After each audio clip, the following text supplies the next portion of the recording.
Radical Islam is a huge issue. It's a huge issue in the country, but to evagelicals, this is a bread and butter issue. Right. It's a big deal. You said one time in an interview that and just recently, that you said on O'Reilly actually, there's a Muslim problem in this world. What do you mean by that exactly? Well, Bill O'Reilly asked me, is there a Muslim problem? And I said, absolutely yes. In fact, I went a step further. I said, I didn't see Swedish people knocking down the World Trade Center. And, you know, it was very interesting. I thought that was going to be a controversial statement. And somebody, I think it was Dennis Miller, when they introduced him, he was doing like an analysis of my interview. He said, I love it. The guy said what the truth is. He didn't mince his words. He didn't say, oh, gee, no, there's not a Muslim problem. Everybody's wonderful. And by the way, most Muslims are wonderful people.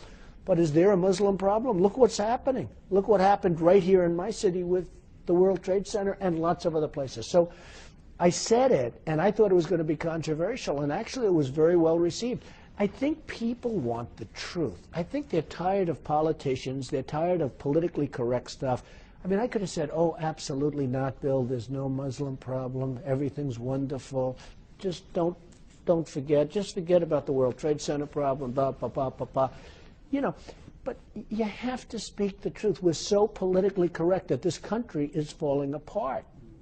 And I take it, though, that many evangelicals think, as it relates to the Muslim problem in the world, that the base of that is there's some concerns about the teachings of the Quran. Do you have problems with some of those teachings? Well, I'll tell you what. The Quran is very interesting. A lot of people say it teaches love, and there is a very big group of people who really understand the Quran far better than I do. Sure. I'm certainly not an expert, to put it mildly, but there's something there that teaches some very negative vibe.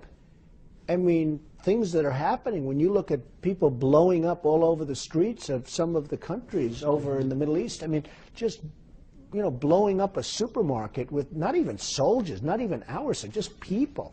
Where 250 people die in a supermarket that are shopping, where people die in a store or on a street.